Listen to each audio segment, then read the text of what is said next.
Ele fala, eu sou aquele que, no início, anuncio as coisas que hão de acontecer antes delas acontecerem. Então, o controle do tempo de Deus, ele não tem nada a ver com o entendimento do tempo nosso.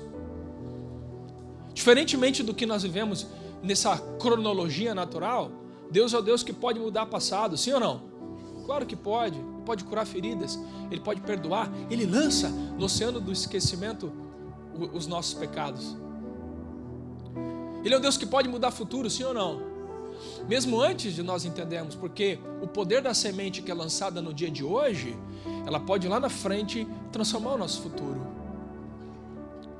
E Ele vai, na sua magnitude, no auge do seu poder, Ele vai constrói esse mundo que nós vivemos em 6 dias. Ele vai e cria as 4 estações do ano e divide esse ano em 12 meses. E tem durante o dia um astro para governar, que é o Sol, e tem durante a noite outro astro para governar, que é a Lua. E Ele vai e traz o entendimento do tempo também na multiplicação dos seres vivos dessa terra. Então note que uma mulher precisa de um tempo para gerir uma criança. Isso são estabelecidos nos tempos primórdios por Deus, utilizando o nosso entendimento de tempo. E aí é por isso que Ele não faz o mundo em um dia.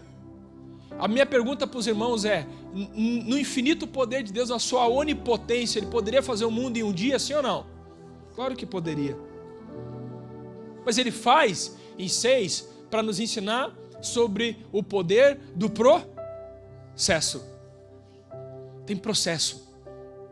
Deus podendo fazer em um dia, Ele diz, olha, eu vou mostrar para vocês que no primeiro eu vou fazer isso, depois eu vou fazer aquilo, aí depois eu vou colocar os fundamentos, depois eu vou estabelecer a vegetação, depois os animais, e Ele vai nos mostrando que Ele tem um tempo e tem um processo. Existe tempo para as coisas, existe processo para as coisas. E conforme vai evoluindo esse entendimento, já na revelação de Cristo Jesus, Ele vem e Ele muda a forma do homem se relacionar com Deus. E Ele vem e Ele diz o seguinte, ó, presta atenção, embora tenham as estações, embora tenha os dias, embora tenham os processos, embora tenha uma eternidade que também tem a ver com o tempo, eu tenho uma coisa para falar para vocês. O pão nosso é de cada dia.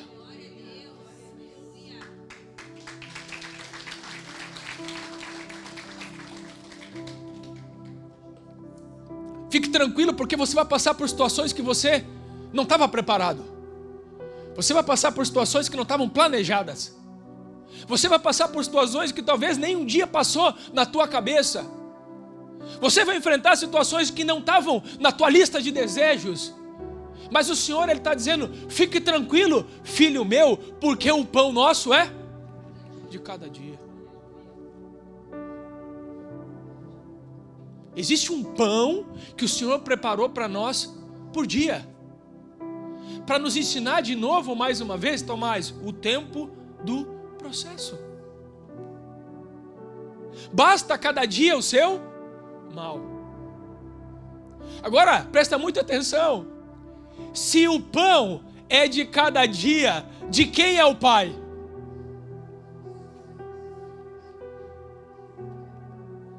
O pão é de cada dia, mas o Pai é nosso. E de novo Ele está dizendo o seguinte, presta atenção. Pode ter ex-amigos, eu poderia chamar vocês de meus amigos. Eu poderia chamar vocês de servos, porque pode ter ex-servos. Eu poderia chamar vocês de empregados, que pode existir ex-empregados. Eu poderia chamar vocês de aliados, porque pode existir ex-aliados. Mas eu decido chamar vocês de filhos, porque não existe ex-filhos e nem ex-pai. embora o pão é de cada dia, fiquem tranquilos, porque o meu compromisso com vocês não é só de cada dia, o meu compromisso com vocês é eterno, para sempre, porque eu sou o Pai. Quantos aqui estão entendendo? Amém? Amém? Esse é o clima dessa manhã. Amém? Glória a Deus por isso. Abra sua Bíblia no Evangelho de Lucas, no capítulo 11. Eu quero trazer essa introdução para a igreja.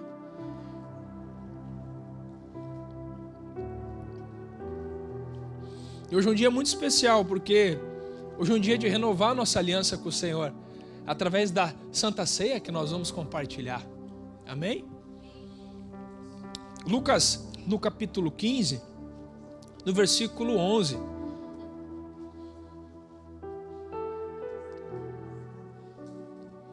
Lucas capítulo 15, versículo 11.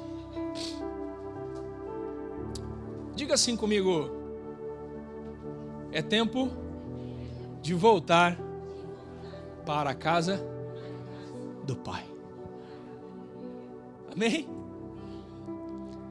Um certo homem tinha 2 filhos.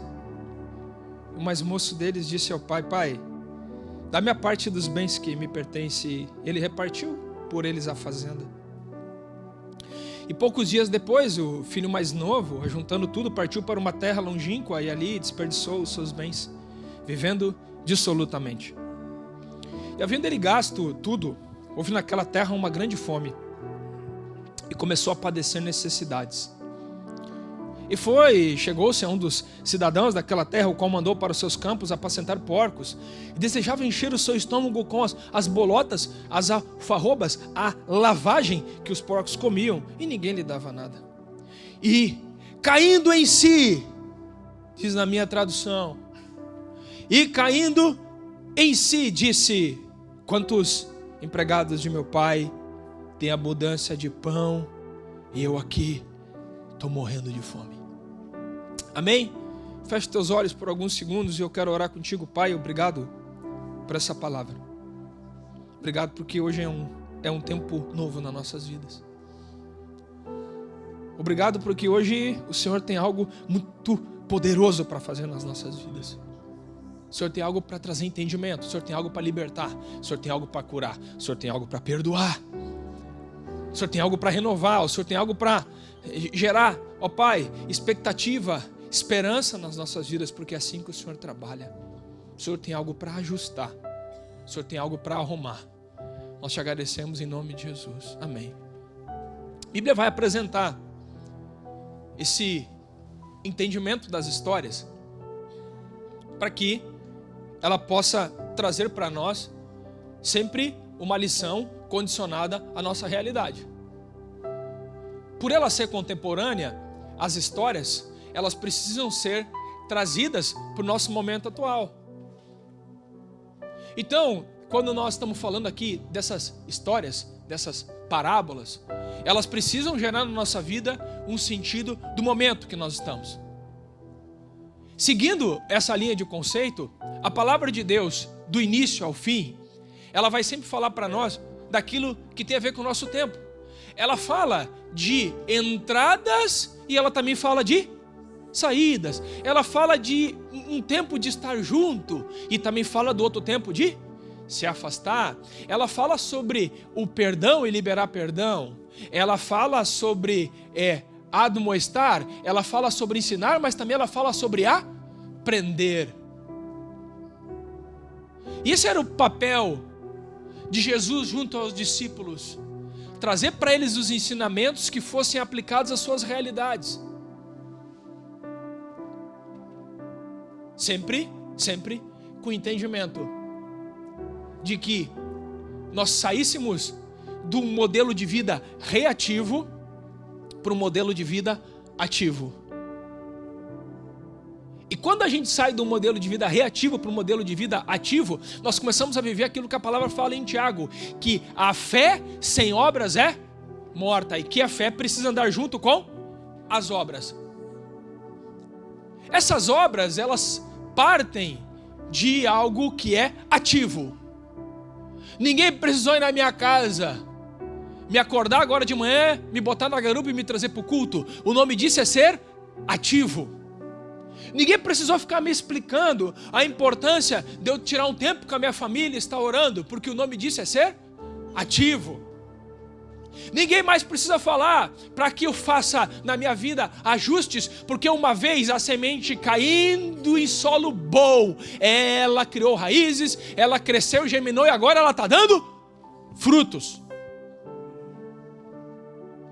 Mas eu quero que vocês entendam que essa palavra aqui agora, meus irmãos, ela vai trazer para nós alguns princípios. Primeiro princípio muito importante. E quando a gente fala em voltar para a casa do Pai, não tem somente a ver alguém voltar a congregar numa igreja. Não tem somente a ver alguém voltar a orar em casa. Voltar para a casa do Pai é eu estar voltando ao plano original de Deus.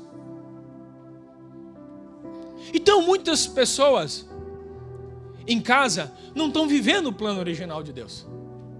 Muitas pessoas no seu trabalho não estão vivendo o plano original de Deus.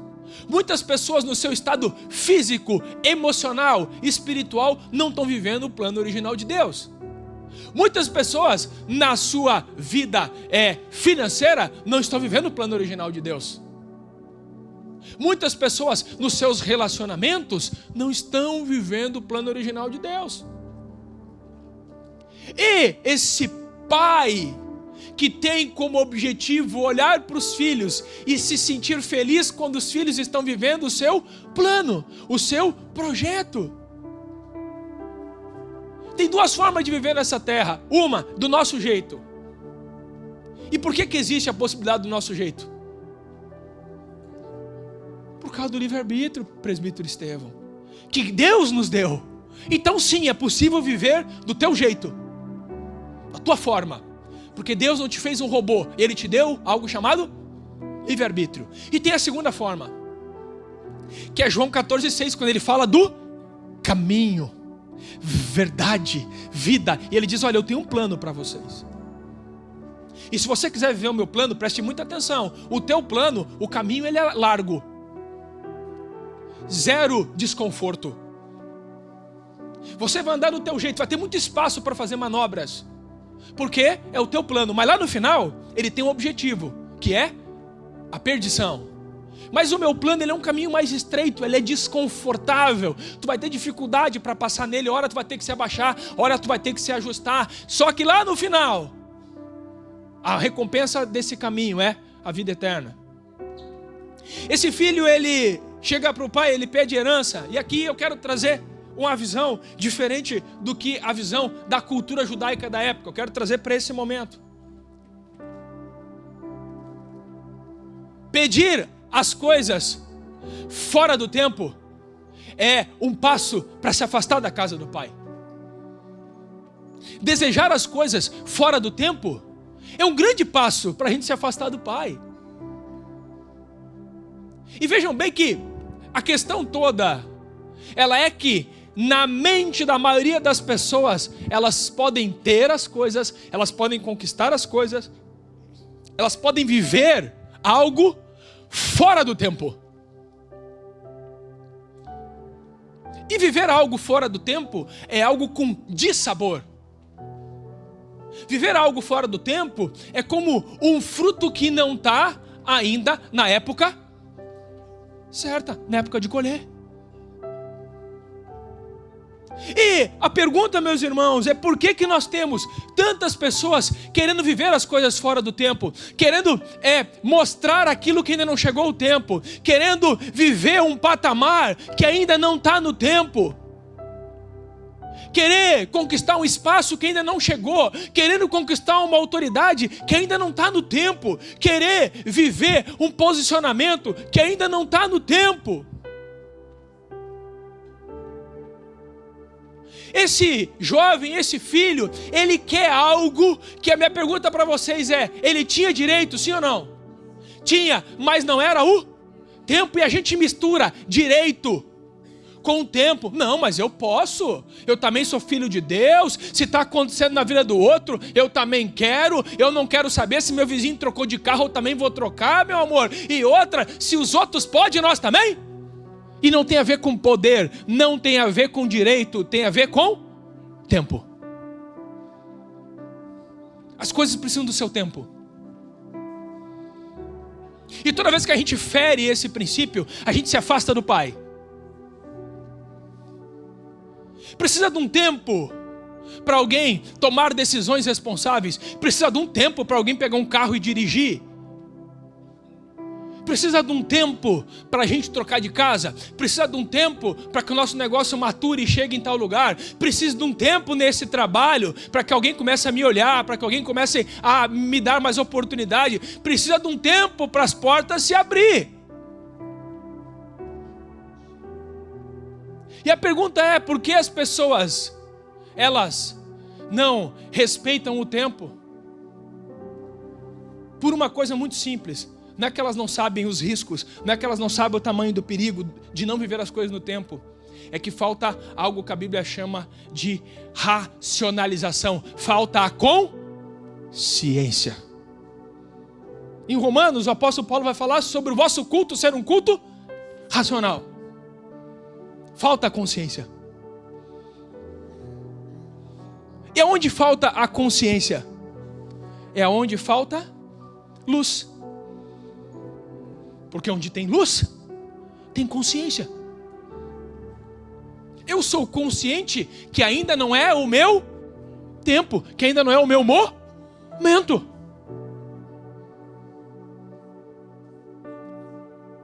Mas os que esperam no Senhor, renovam as suas forças, sobem com asas como águia, correm e não se cansam, caminham e não se fadigam.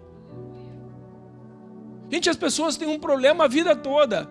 E agora na cabeça delas em um mês vai estar resolvido.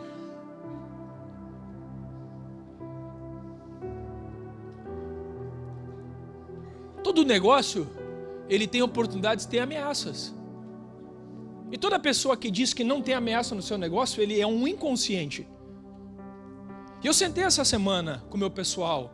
Eu sentei com o Danilo, eu sentei com o Galhardo. Eu disse, gente, olha só. Existe essa ameaça, como qualquer negócio tem. Como fazer para a gente resolver isso aqui no tempo? E o Danilo, que é o mestre de projeção de planilha, fez uma planilha. Algo rápido ele me mostrou, em 36 meses resolve, irmão. Fique tranquilo, em 36 meses resolve. Mas o que a gente quer ouvir? Semana que vem, em um mês. Cadê o Danilo? Quanto tempo quer? Em 36 meses nós começar a fazer. Hoje, lá vai resolver isso aqui. E a gente pensa que tempo só tem a ver com dinheiro. Não, tempo é mentalidade. Tempo é mentalidade. Vai ter um tempo na nossa vida, irmãos, que nós vamos ter que deixar nossos filhos decidir por eles, sim ou não? Só que enquanto não chegar esse tempo, a rédea da vida deles é nós. Ah, mas vai ter briga, não importa. Ah, mas vai ter discussão, não importa. Ah, mas é um adolescente rebelde. Não estou dando bola para isso, estou nem aí. Porque vai chegar o tempo que eles vão tomar as suas decisões. Mas até lá não é o tempo, não é o momento.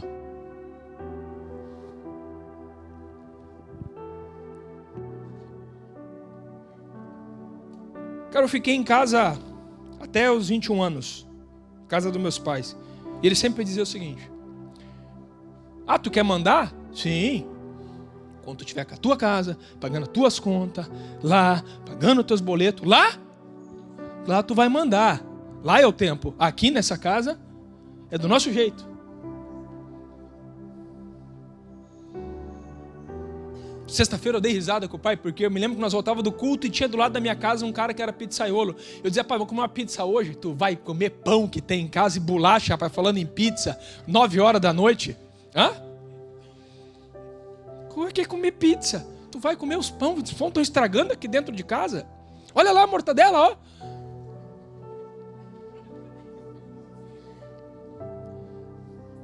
E não era bolacha. bolacha.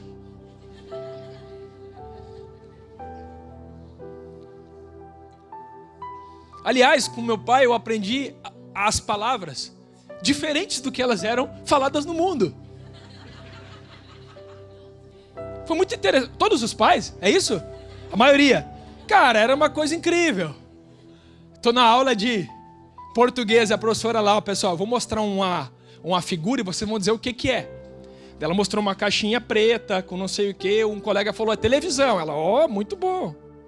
Depois ela mostrou um outro negócio, Tevo, que na frente era achatado, no meio era alto e embaixo era achatado e tinha 2 rodas. O cara falou, é um carro? Muito bom. Cara, depois ela mostrou uma caixinha branca com gelo dentro. Eu levantei a mão, agora é comigo. Fala, Mauro, estilopor. Daí ela, não, o nome disso é isopor. Deu não, é estilopor.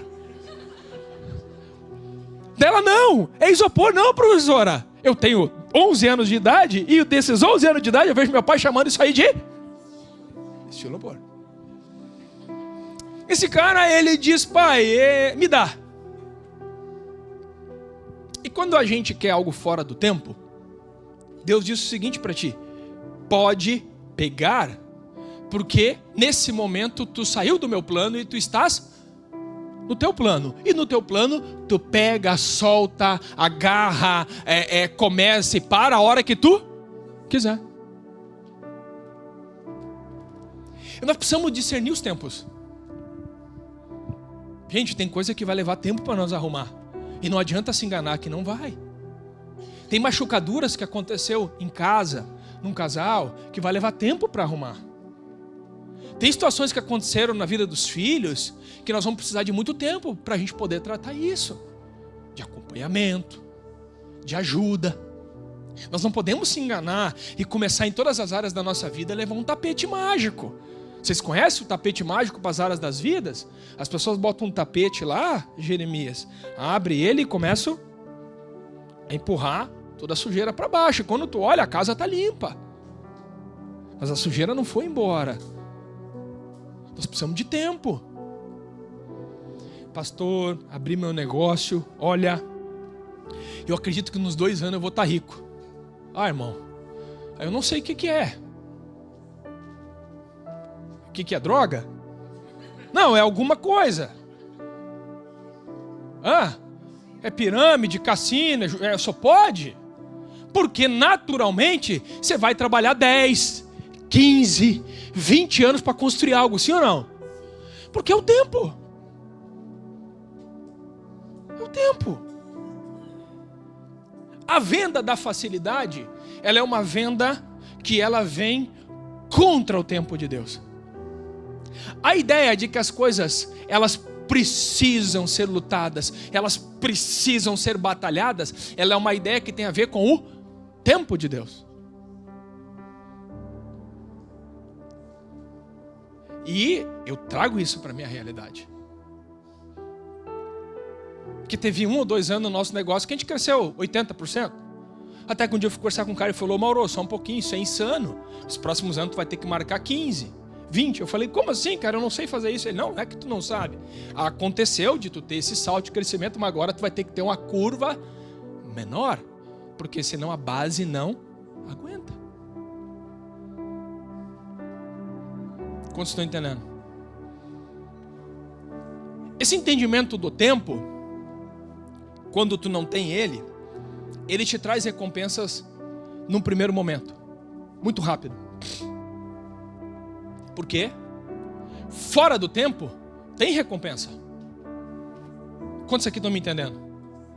Cara, fora do tempo também tem recompensa. Vamos lá.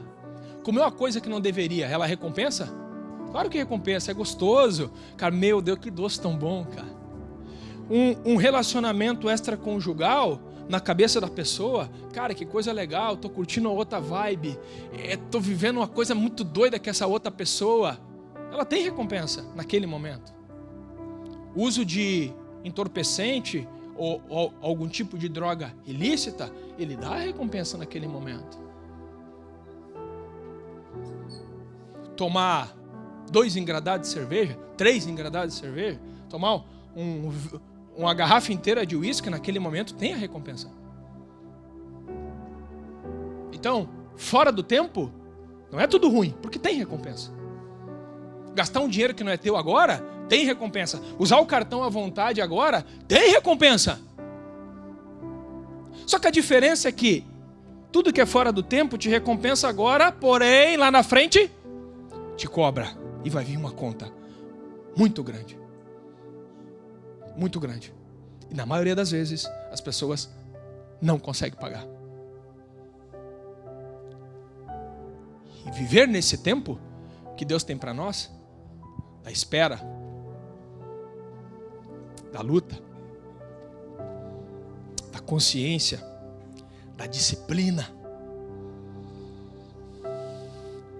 da paciência, da esperança, da expectativa. Viver esse tempo não paga no momento, cobra no momento. Tem que pagar um preço grande hoje, muito grande.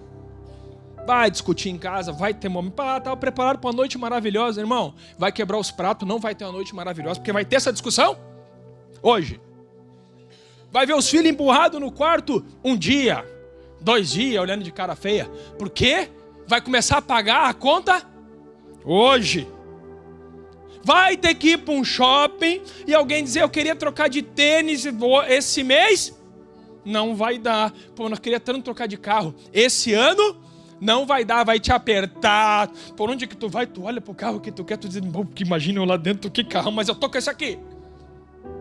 Tu vai passar na frente da casa que tu quer, tu vai profetizar em nome de Jesus, vai ser minha, mas tô indo pra minha casinha. Vai ver o dinheiro entrando na conta da tua empresa, no caixa dela, e tu vai querer botar com as 2 mãos. Não, é meu, é da empresa. Nesse ano não vou retirar dividendo, não dá. E tu vai pagar o preço hoje, mas presta muita atenção. No tempo de Deus se paga o preço hoje, mas colhe abundantemente no futuro.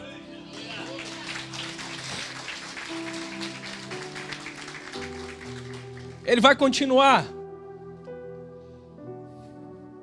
Ele vai continuar. E ele partiu para uma terra longínqua, no versículo 13. E desperdiçou os seus bens. Não só fora do tempo eu estou me afastando de Deus, como aquilo que eu recebo fora do tempo me afasta ainda mais de Deus. Para pensar. O cara era duro igual um coco. Reunião de oração. Quem é que estava lá? O irmãozinho. Primeiro a chegar, Estevão. Culto. Chegava ali. Uma hora vinha de ônibus, uma hora vinha de carona. Depois começou a vir com o carrinho dele, simplesinho, mas estava lá. Fila de dízimo e oferta. Sempre via ele. Ele ganhava 2,5 salários. Fazia muita falta aquele dinheiro. Mas ele estava lá. Só que por algum momento, fora do tempo, ele começou a experimentar os pagamentos antecipados. As recompensas, Danilo, antes do tempo. O Joãozinho não está aqui. O Joãozinho está andando de jet ski no Rio Taquari. Mas que engraçado. No outro final de semana, pô, o cara vai pra serra final de semana, cara, vai ficar aqui fica os coitados. O que aconteceu com o dízimo, irmão? Não, tu tem que entender, pastor. Eu ganhava 5 mil por mês. Se eu podia dar 500 de dízimo, estou ganhando 50. Como é que eu vou dar 5? Só se eu ficasse louco.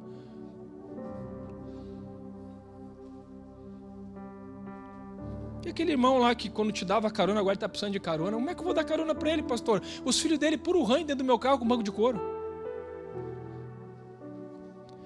Mas quando tu morava no barraquinho, vocês faziam célula assim, meu? No apartamento que eu estou agora, essas pessoas, o síndico nem deixa ela subir. E aquilo que tu recebe te afasta, fora do tempo, te afasta ainda mais de Deus. Porque você acredita que aquilo te torna melhor do que você de fato é. E a gente se sente melhor do que é. Antes eu precisava orar 1 hora. Por que eu vou orar 1 hora agora? Pô, eu estou bem. Por que eu vou buscar se eu estou bem? Por que eu vou servir os irmãos? Se eu estou bem, pô. E se afastando do Senhor, eu continuo até o momento das recompensas antecipadas terminar. Repita comigo assim, ó. Tudo tem um fim. E sabe por que as pessoas não querem falar disso? Porque elas não têm consciência de que tudo tem um fim. Na cabeça das pessoas, o trabalho que elas estão vai durar para sempre. Os filhos vão para sempre ser daquele jeitinho pequenininho. O momento bom que eles estão vivendo, num ano, num período que faz parte da vida, na cabeça dele vai ser para sempre. A fase boa que ela está vivendo do negócio, na cabeça dela, vai ser para sempre. Mas tudo na vida tem ciclos. São ciclos. E é nesse momento aqui que acontece algo. É nesse momento aqui que revela duas coisas. Ou revela o vitimista, que vai te explicar por que ele está mal. Nós vinha bem pra caramba. Deu esse negócio desse governo aí e puxou nosso tapete. Mas nós estava muito bem. Eu tive um problema com tal pessoa, a partir daquele momento, cara, eu comecei, ele vai dar a explicação da guerra, do Trump, do tempo, ele vai dar um fornecedor, um cliente, alguém me passou rasteira, ele vai dar desculpas.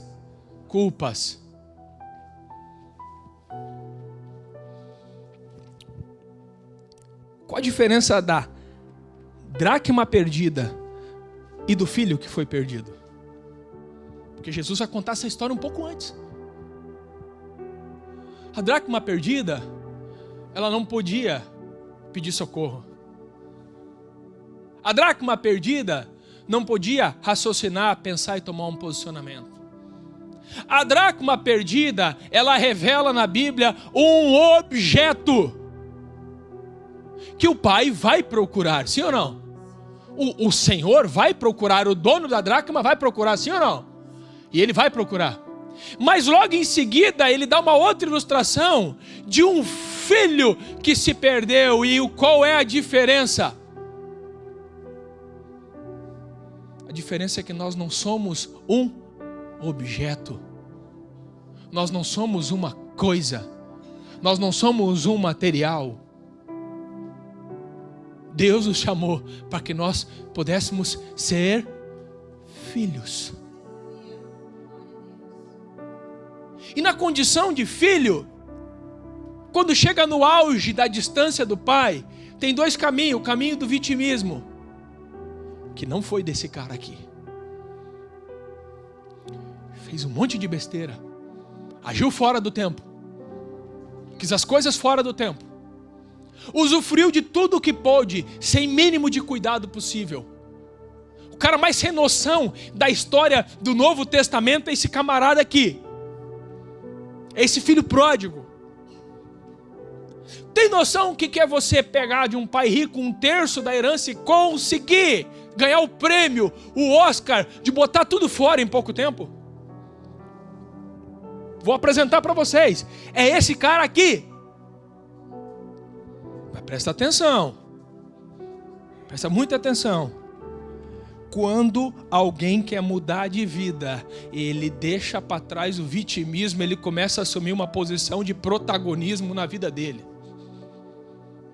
Você quer ver que alguém vai mudar de vida? Começa a olhar o posicionamento dele. Independente se ele está errado, independente se ele é culpado, independente de quem agiu igual um burro, igual um idiota, naquele momento ele vai mostrar para ti se ele vai mudar de vida ou não. Alguém mandou uma carta para ele, perguntando como ele estava? Alguém telefonou para ele, orientando ele, dizendo, cara, tu precisa de uma reflexão da tua vida. O que tu aprendeu com isso? Alguém fez isso? Alguém visitou ele para conversar com ele e trazer uma provocação de que a vida que ele estava levando não estava boa?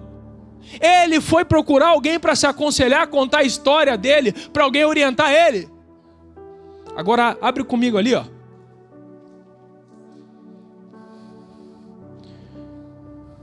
No versículo 17.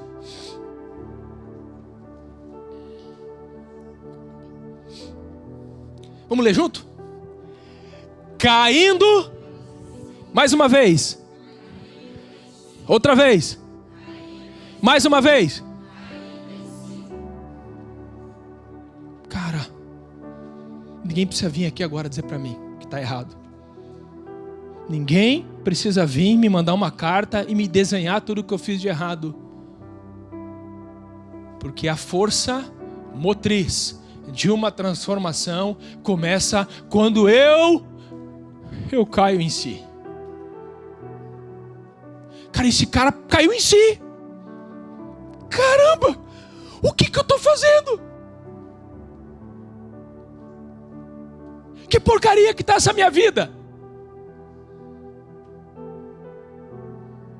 Quando você cai em si, a primeira coisa que vem na tua mente é a humildade de reconhecer os teus erros. Cara, isso aqui que eu fiz está errado.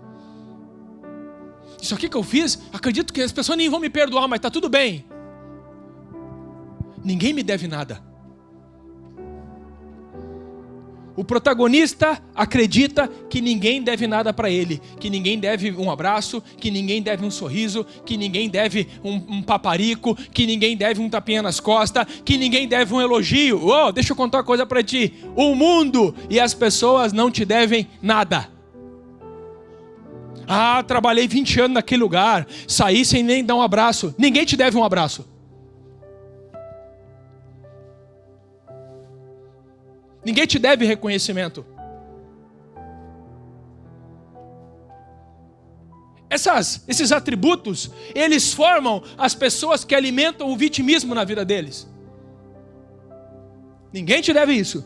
Se alguém fizer, meus irmãos, fez e está tudo certo, mas ninguém te deve. Tira da tua cabeça que alguém te deve algo. Tem uma coisa que o Senhor Jesus nos orienta que a gente tem que dever para as pessoas. É o amor.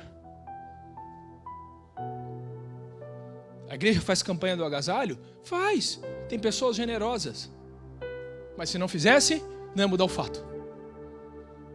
A igreja ajuda alguém com alimento? Sim.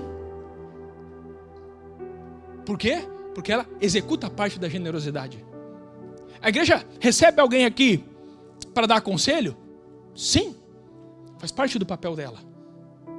Porém, um dia, diante de Deus, ninguém vai poder falar do que os outros fizeram ou não fizeram por eles, porque a salvação é? Quando chegar diante do Pai e começar a dizer, tu vê, passei por uns caras lá, pastor, que dizia que era o pregador da palavra, Senhor Jesus, nunca me deram nenhum casaco. Fui em outro lugar, os caras me deram parte de comida. Vai dizer, só um pouquinho, querido, segura, Gabriel, segura um minutinho aí. Ah, eu queria que tu falasse de ti. Por quê? Porque a salvação é individual. Eu não estou entendendo o que tu está falando do João, vai chegar o tempo deles. E aí eu vou julgar eles. E ele caiu em si. E depois de cair em si, e você se arrepender de fato, e entender que ninguém te deve nada, vem uma outra coisa. Você começa a entender que as coisas que você poderia ter, ou que você pode vir a ter agora, você não tem merecimento. Ele fala o seguinte, olha, na casa do meu pai agora, tem muitos trabalhadores, e eu vou dizer, pai, pequei contra ti, pequei contra os céus, não me recebe aqui como filho, mas me recebe como os teus empregados. Esse passo, meus irmãos, na vida de alguém, é o entendimento do quê? Quando alguém entende que algo não é mais merecido, é o entendimento do quê na vida daquela pessoa? É o entendimento me ajudem, do quê? O que é o favor divino sem merecimento? é o entendimento da graça. É quando a graça chega na nossa vida e ela não é meritocrática. Meritocrático é teu trabalho, meritocrático é o corpo que tu tem, meritocrático é a família que tu tem, meritocrático na vida é o salário que tu tem, meritocrático é a função que tu tem na vida. Porém, ser aceito pelo Pai, estar na casa do Pai, sentar na mesa do Rei, ser chamado de filho pelo Pai, não é meritocrático, porque isso é pela graça. Pela graça sois salvos, pela fé. Isso não vem de vós. É dom de Deus. Esse filho, ele olha e diz, cara, pela primeira vez na minha vida eu estou entendendo a graça. Porque estar longe do Pai é estar longe da graça do Pai. Mas estar perto do Pai é estar vivendo da graça. E aonde o pecado abundou, superabundou a graça.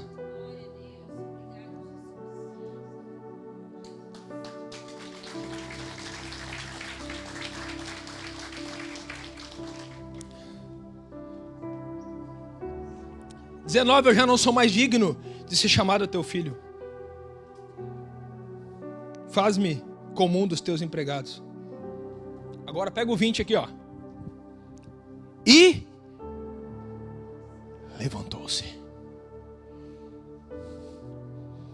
Depois que eu caio em si do que tem que fazer, depois que eu caio em si que está errado, depois que eu caio em si que eu realmente levei uma vida totalmente desgovernada, descompassada, desajustada, fala para quem está do teu lado assim, ó. É hora de se levantar. Pode falar para ele, é hora de se levantar. E quando eu tenho entendimento que é hora de me levantar, tem a ver com na minha vida, tem a ver com a minha vida da seguinte forma. Até ontem eu não sabia, mas eu estava levando uma vida arrastando no chão. Mas hoje, quando eu descobri o poder da graça, eu posso levantar e ficar de pé. Porque a palavra do Senhor diz, dispõe-te e resplandece, porque vem a tua luz e a glória do Senhor nasce sobre ti.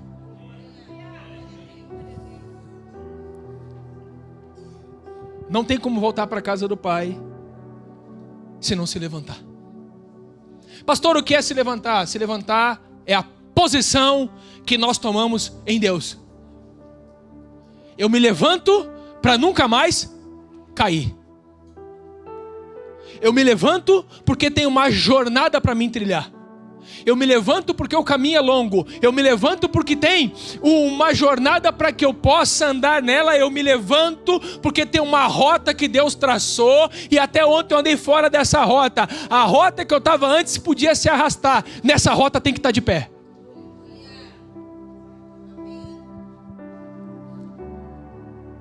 E aí eu começo o caminho para voltar para casa.